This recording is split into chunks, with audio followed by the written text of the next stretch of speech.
নমস্কাৰ, মই দীক্ষু। আজি আসলতে এই ভিডিঅ'টো প্ৰস্তুত কৰিছোঁ এই কাৰণে যে যোৱা কিছুদিন ধৰি সামাজিক মাধ্যমতে হওক বা সংবাদ মাধ্যমতে হওক মোৰ বিষয়ে যিখিনি কথা ওলাই আছে এই কথাখিনিৰ কাৰণে একচুৱেলি মানসিকভাৱে বহুত কষ্ট পাইছোঁ আৰু আসলতে দুৰ্বল হৈ গৈছোঁ। মই ৰাইজলৈ বিনম্ৰভাৱে এইটোৱে অনুৰোধ কৰিব খুজিছোঁ যে যোৱা 20টা বছৰে যেনেকৈ আপোনালোকে মোক মৰম আৰু বিশ্বাস কৰিছে, সেই বিশ্বাস আৰু মৰমখিনি যাতে মোৰ ওপৰত আপোনালোকে সদায় ৰাখে, কিয়নো মই আগতেও কেতিয়াও বেআইনী কাম কৰা নাছিলোঁ, এতিয়াও মই কৰা নাই আৰু ভৱিষ্যতেও মই নকৰোঁ। এইখিনি বিশ্বাস আসলতে মোৰ ওপৰত আপোনালোকে ৰাখক।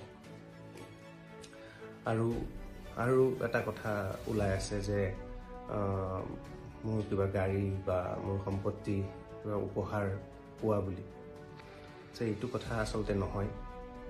মোৰ যত সামান্য যথাশক্তিৰে যি মই আৰ্জন কৰোঁ সেইখিনিৰে মই বহুত কষ্ট কৰি মোৰ গাড়ী বা মই থকা ঘৰটো মই ক্ৰয় কৰিছোঁ আৰু সেয়া লোনতে ক্ৰয় কৰিছোঁ। মই সেয়া লোন এতিয়াও চলি আছে। গতিকে এই বিশ্বাসটো যাতে ৰাখক আৰু মোৰ এইবিলাক যাতে বেলেগ কথাত আপোনালোকে বিশ্বাস নকৰে, সেইখিনি কথাই মই অনুৰোধ কৰিব বিচাৰিছোঁ আপোনালোকক মোৰ এই ভিডিঅ'টোৰ জৰিয়তে। আৰু আচলতে এই গোটেই কাৰ্যকলাপটোত মই নিজেও ভুক্তভোগী আৰু যিহেতু মই বেআইনী কাম কেতিয়াও কৰা নাই,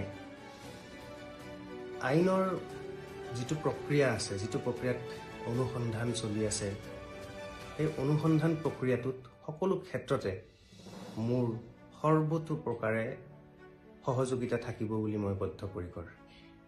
যিকোনো কোঅপাৰেশ্যন মই লাগিলে কৰিম মোৰ ফালৰ পৰা, যিহেতু মই একো বেয়া কাম কৰা নাই, এইখিনি সৎসাহস মোৰ আছে। গতিকে সকলোৱে যাতে বেলেগ কথাত বিশ্বাস নকৰি মোৰ প্ৰতি বিশ্বাস আৰু মৰম যাতে সদায় ৰাখে, সেয়ে মোৰ বিনম্ৰ অনুৰোধ।